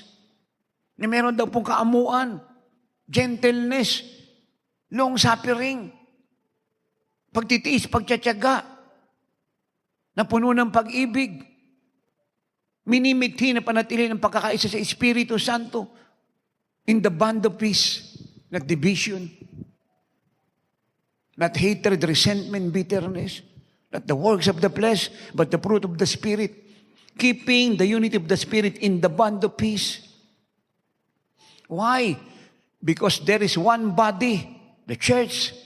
Hindi po 3, 4, 5 ang church. There is only one church. The blood-bought redeemed, the living, lagis, authenticated biblical church who follow Jesus, who live His life and do His works. There is one body and one Spirit. Just as you were called in one hope of your calling, one Lord, one faith, one baptism, one God and Father of all, who is above all and through all and in you all. You see? Kung paano united ang God the Father, God the Son, God the Holy Spirit, dapat ganun ang church. At nakikita sa Kanya yung fruit of the Spirit, nakikita sa Kanya yung buhay ng Panginoon, yung kaningningan ng Panginoon, yung kaluwalhatian. 1 John chapter 1, verse 1 to 7. That which was from the beginning, which we have heard, which we have seen with our eyes, which we have looked upon, in our hands have handled concerning the word of life. Ang tinutukoy po rito na apostol ay ang Panginoong Hesus na nakasama nila. The life was manifested. The life was manifested. And we have seen and bear witness and declare to you that eternal life which was with the Father and was manifested to us. That which we have seen and heard, we declare to you, that you also may have fellowship with us, and truly our fellowship is with the Father and with His Son, Jesus Christ. And these things we write to you that your joy may be full.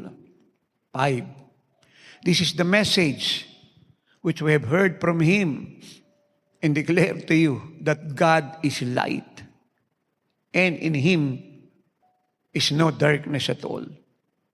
If we say that we have fellowship with him and walk in darkness, we lie and do not practice the truth. But if we walk in the light, as he is in the light, we have fellowship with one another, and the blood of Jesus Christ, his Son, cleanses us from all sin. So ano pong sinasabi po ng apostol concerning the Lord Jesus Christ, concerning God? That God is light. God is light, and God is light. Because God is light, and that is our eternal life, the life of Jesus, and God is light, so there is no darkness in him at all. Dahil siya raw po ay buhay at siya po'y ilaw, walang dilim sa kanya. At kung sinasabi natin na tayo po'y sumasa kanya, kung paano po siya ay nabubuhay sa liwanag, na walang dilim sa kanya, tayo pong lahat ay dapat mabuhay at lumakad sa liwanag. Sa liwanag, kung paano siya po ay nasa liwanag. So, because God is light, or because God is light,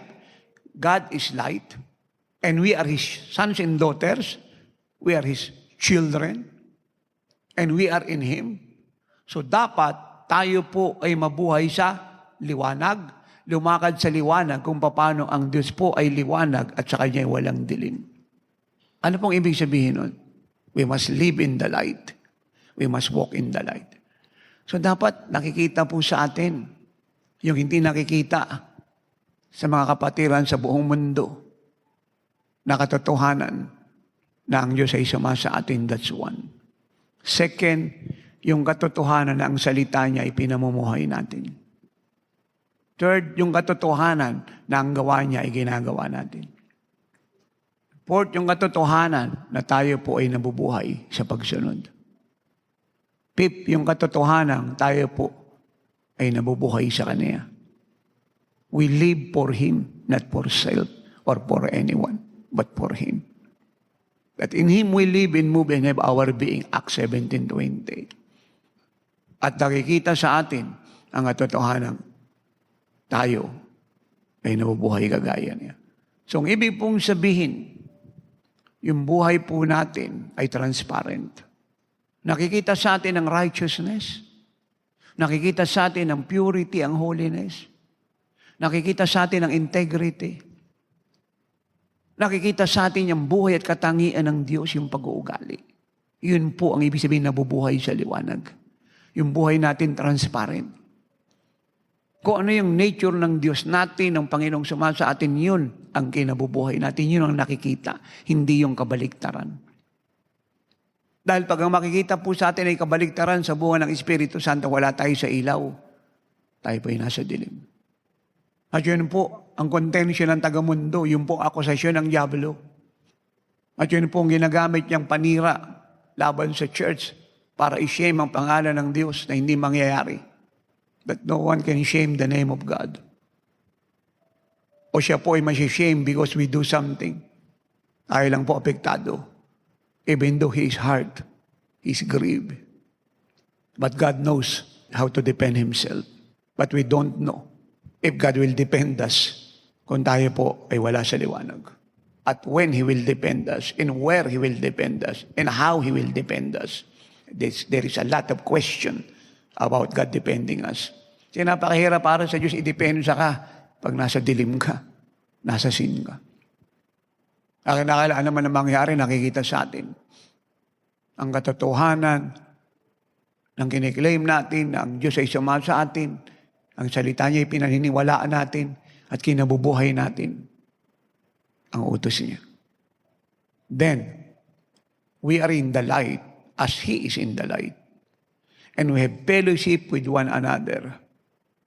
Not only to all of us, but first to the Father, second to the Son, and third to God the Holy Spirit. We must walk in the light. Meaning to say, to walk in the light is to live in what is written.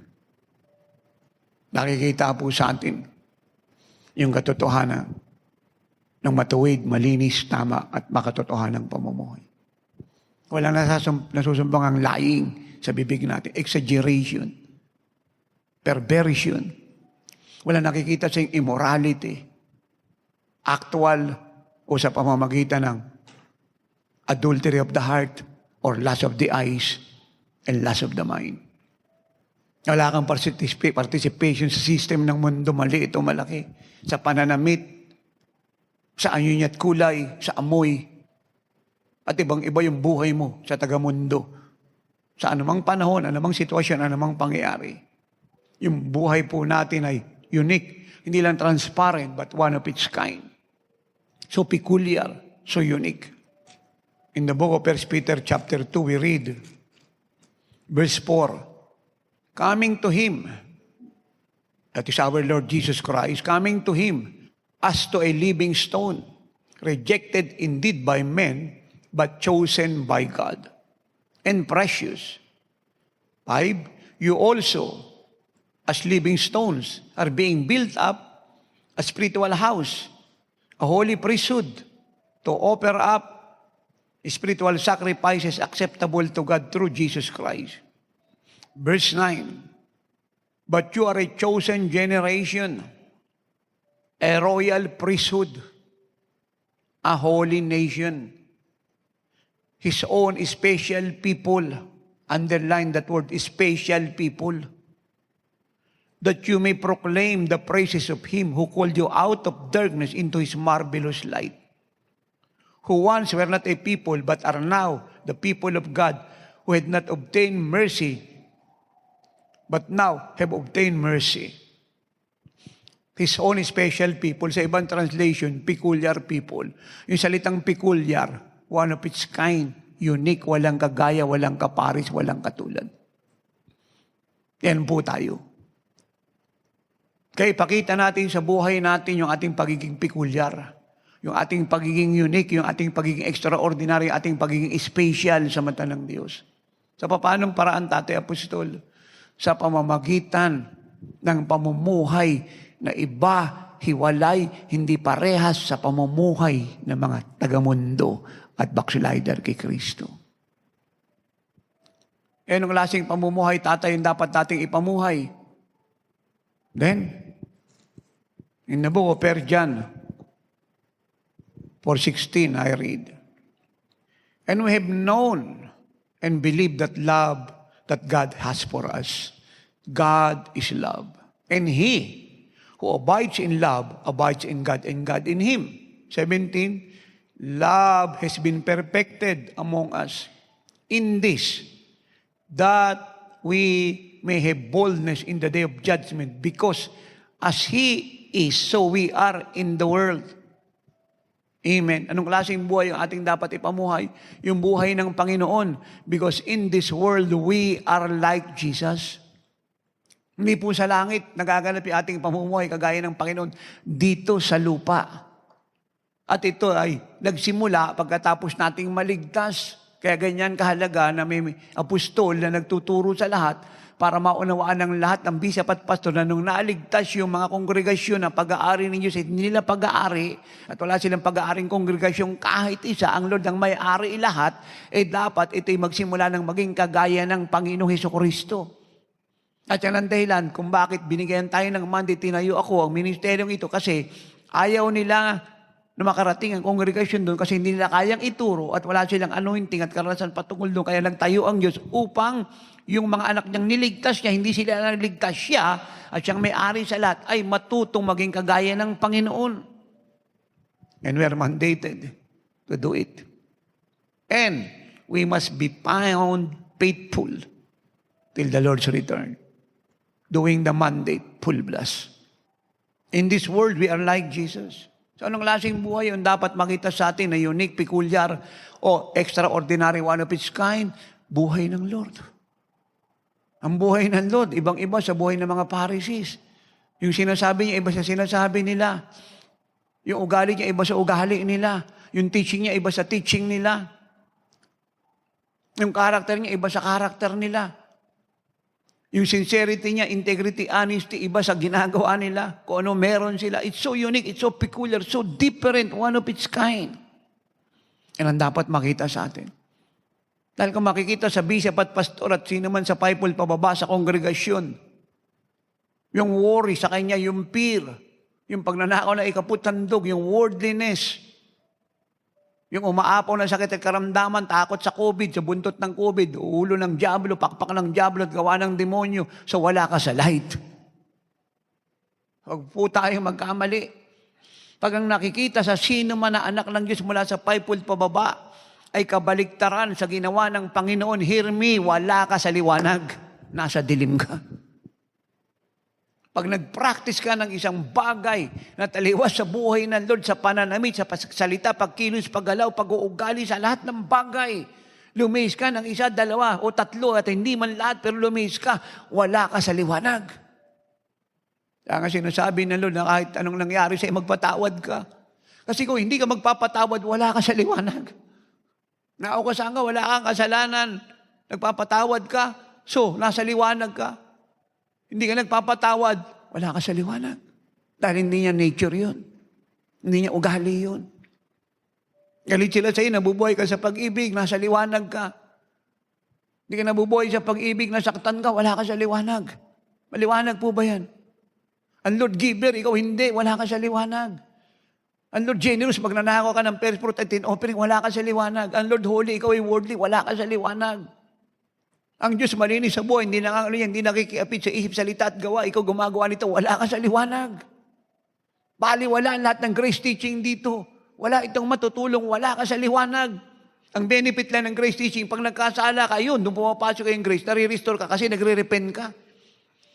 Pero kung mabubuhay ka ng ayos, hindi mo na kailangan ng grace teaching, kitang-kita na ang grace sa'yo. At kahit may grace teaching, hindi mo mapapakinabangan yan. Pag ikaw ay nasa pagsuway at gumagawa ng kabaliktaran sa ginagawa ng Lord. Nagsasalita siya ng katotohanan na lalabas sa bibig mo, fear, lying, exaggeration, complaint, murmuring, resentment, bitterness, self-pity. Wala ka sa liwanag. Nabubuhay ang Panginoon sa fruit of the Spirit, love, peace, joy, meekness, goodness, temperance, faith, long-suffering.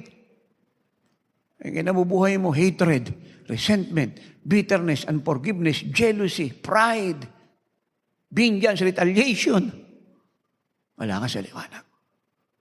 Kaya ako tatanungin nyo, talama kang kasalanan ng church.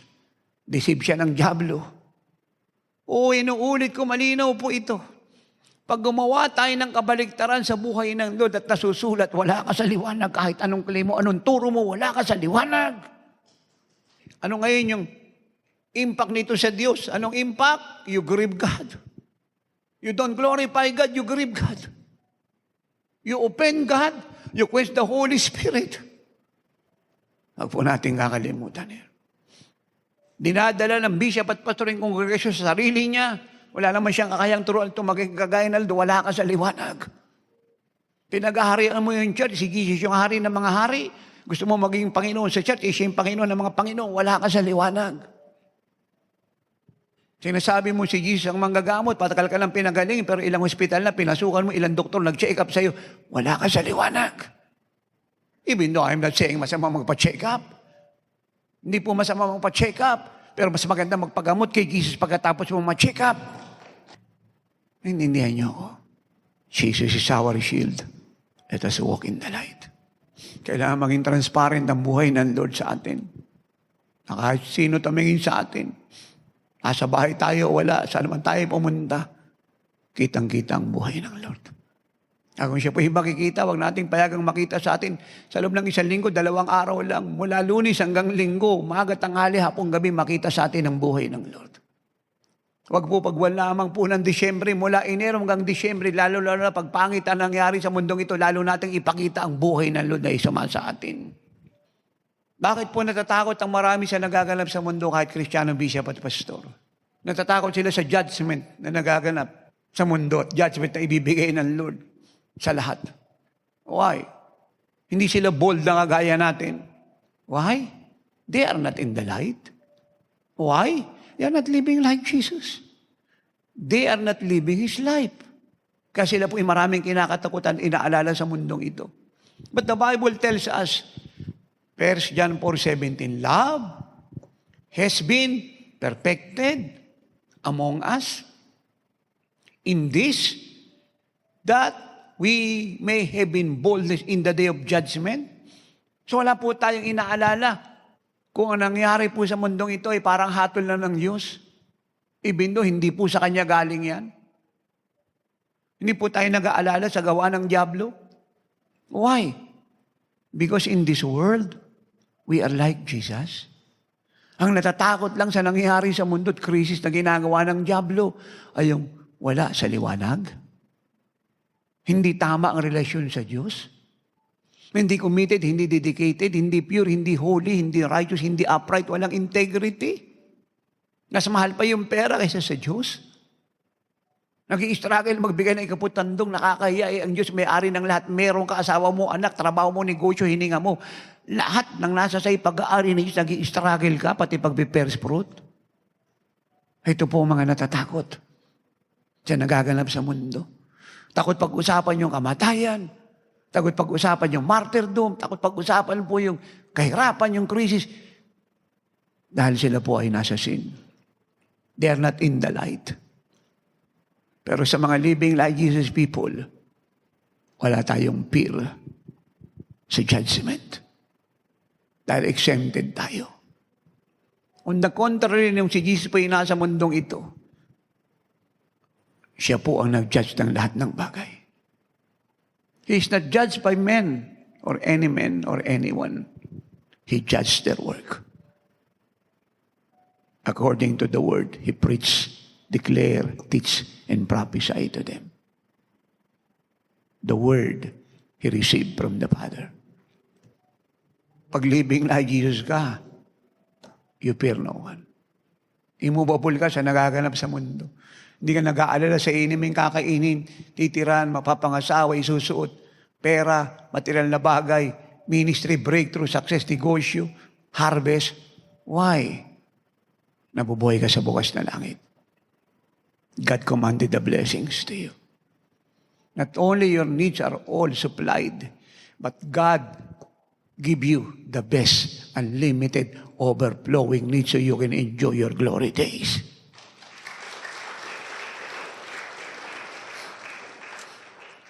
John 2, verse 6. He who says he abides in Him, that is our Lord Jesus Christ, ought himself also to walk just as He walked. So, hindi po ito suggestion. Hindi po ito isang statement lang o isang teaching na tinuturo para magkaroon po ng knowledge po yung tinuturuan.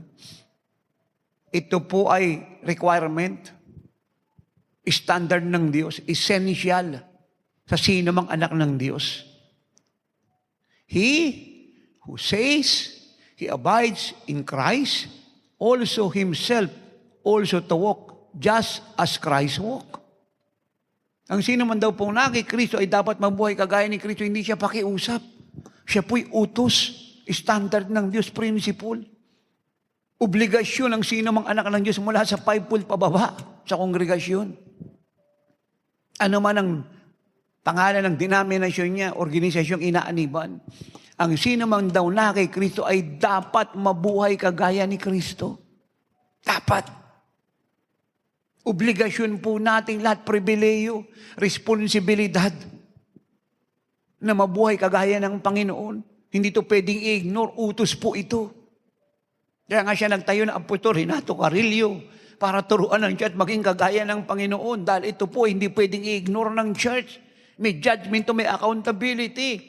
Kasi ito yung reason bakit tayo naligtas, hindi lang para maalis sa hell, gumaling, lumusog, magkapera, magkaroon ng ari-arian, yumaman, maging sikat, maging tanyag, makapag-asawa, magkaroon ng pamilya, na masaganang buhay. No. Ang unang-unang reason kung bakit tayo niligtas ay para maging kagaya ng Panginoon, maging pagpapala sa buong mundo at magbigay ng karangalan sa Diyos habang panahon. Sino man na Kristo ay dapat mabuhay. Hindi siya pakiusap, dapat mabuhay. Kagaya ng Panginoong Jesus. Requirement po yan. Parang examination sa school yan. Hindi ka pwedeng pumasa. Mag-graduate, makapagtrabaho. Malibang pinasahan mo ang examination.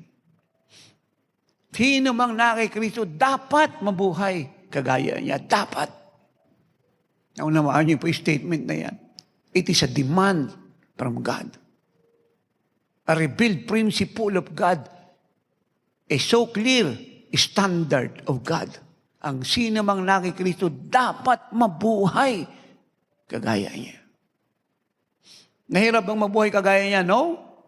Why no? Tinuruan niya tayo kung paano mabubuhay. Ikalawa, tinuruan niya tayo para tayo mabuhay kagaya niya. Kaya nga tayo, hindi mahirapang mabuhay kagaya niya kasi nakatira siya sa atin eh. Kung wala siya sa atin, hindi mo magagawa yun, pero nasa sa iyo siya. Ikatatlo, yung salita niya. Guide natin yan, kasama ng presence niya. Ikaapat, in-empower niya tayo ng Holy Spirit. The same Spirit na dala niya ay siyang Spirit na sama sa atin. At hindi lang yan, yung glory yung sama sa kanya, binigay niya sa atin. Hindi lang yan, kung paano siya minahal ng Ama, ganun din tayo minahal ng Ama. John 17 verse 23. Nawaan niyo po ako. Ang sinamang nakikristo, dapat mabuhay kagaya niya. Dapat kinukonsider ng mga bishop at pastor to, ang nasa fivefold sa buong mundo. O mag-pray tayo, Jesus is our shield. Na ang matanggap ng church sa huling yugto ng mundong ito, isa lang ang mandate. Wala nang iba. Dahil pag hindi nakarating ito sa kanya ng malinaw, ang judgment mararanasan niya.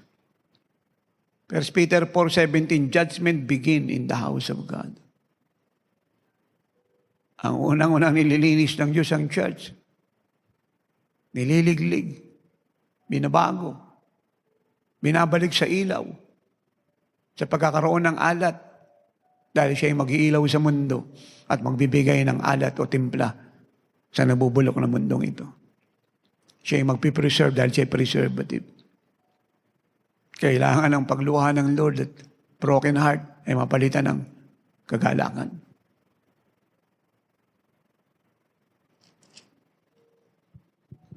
Second Corinthians 11:2. For I am jealous for you with godly jealousy.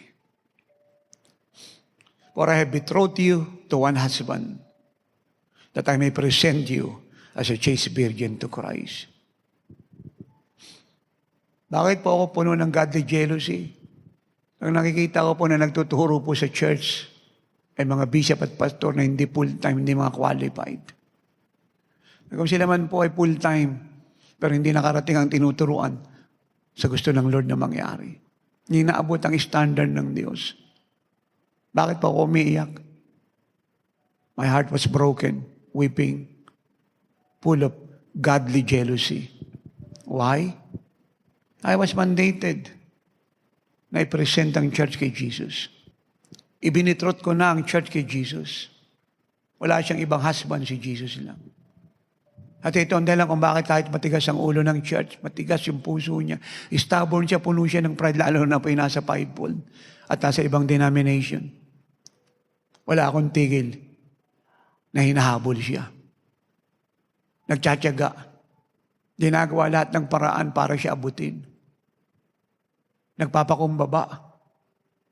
Inaabot yung level nila na walang compromise sa spiritual status ko para lamang sila abutin.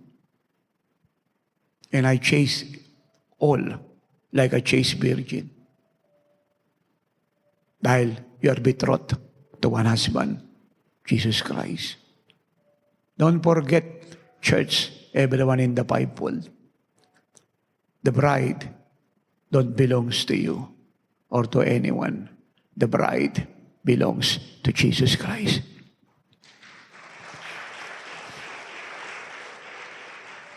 At ang reason po ng lahat ng betrothal na ito, ng pag-chase na ito, na para bang ang church po ay virgin na walang sin, is because of the mandate. Son, build me a true church.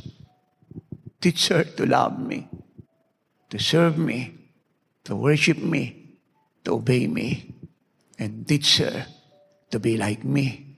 Now listen, and prepare her for my any moment coming. I am not disobedient to the heavenly vision. I must prepare the church for the any moment coming of Jesus Christ.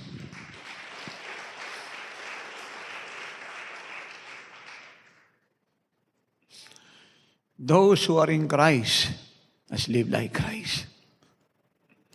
Hindi po siya optional. This is a suggestion. A strong demand. Ang problema kasi na maraming bishop at pastor,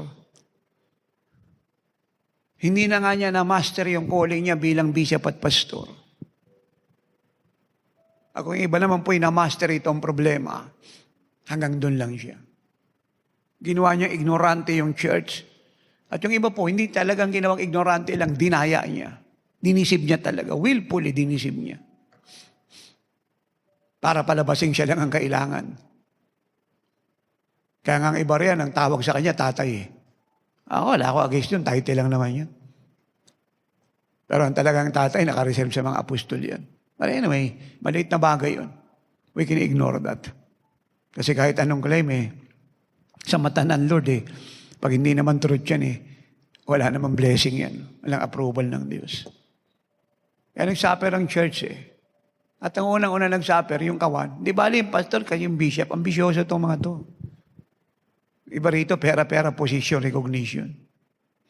Ito pa nga kabigatan ko Sipin nyo, yung mga politician na evangelize yung mga pastor at bishop, na dapat yung mga bishop at pastor yung nag-evangelize ng politician. Na nagsuffer dito mga kawan, hindi lumago, hindi lumalim.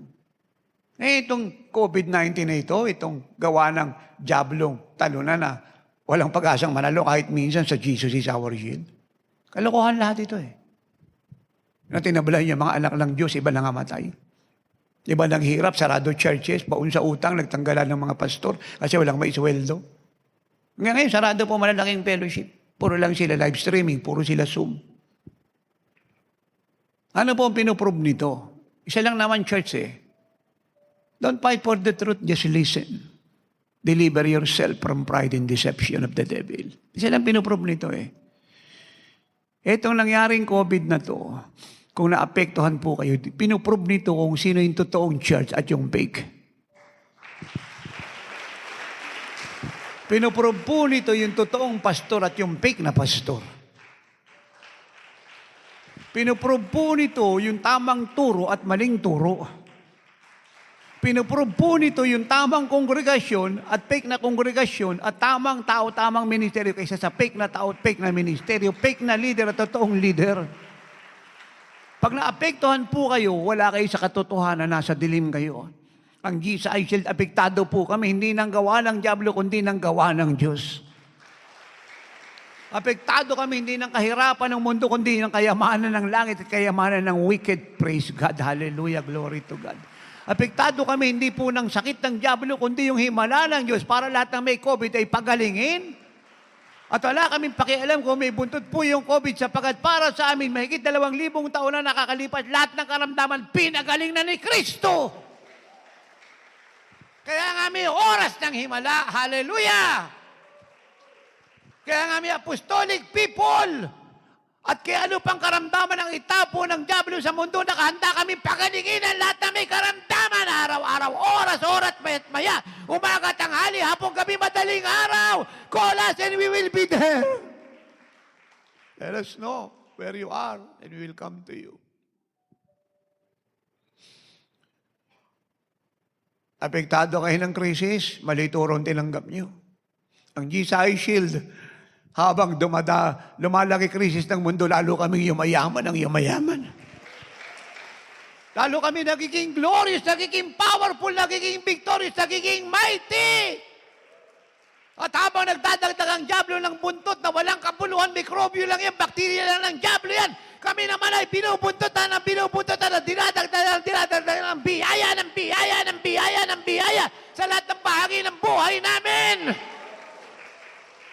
Tayo man naming sabihin, hindi kami natutuwa, hindi man namin gusto.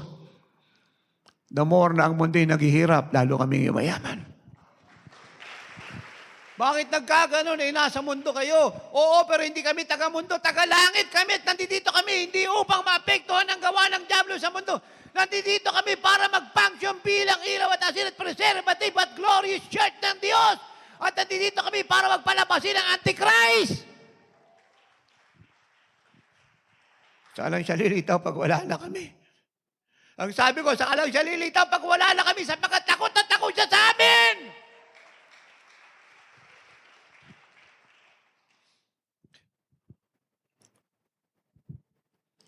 I close.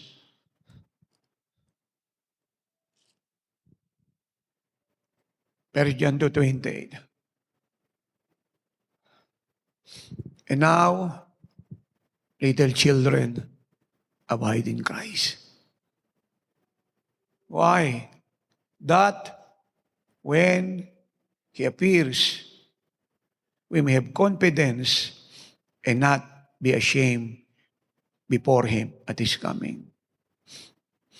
Kaya ngayon nga, mga anak, manatili kayo kay Kristo. Upang pag siya po'y nahayag at dumating sa rapture of the church, ay meron po tayong confidence at hindi po tayo mapahiya sa kanyang harapan, sa kanyang pagbabalik. Church, it's time to repent. Hanggang kailan magre-repent ang church, tatay? Hanggang di naubos yung kasalanan niya. Huwag siyang tumigil. Dahil maliwanag pong binasa ko sa inyo. Pag nasa sing ka, wala ka sa ilaw. Nasa dilim ka. At pag bumaba ang Panginoon, mapapahiya ka. Mapapahiya ka. Kaya ang aking panawagan, kagaya ng panawagan ni Apostle John, the same. Apostle John, the early apostle. Apostle Renato Carrillo, the end-time apostle, calls upon your church. The same calling, the same appeal. Abide in Christ. Abide in Him. For any moment He appears, we have confidence we will disappear. We will not be left behind and be ashamed. Now, how to abide in Christ? Be in His presence day and night, night and day. How to abide in Christ? Obedience to His word. How to abide in Christ? Live His life, not your life.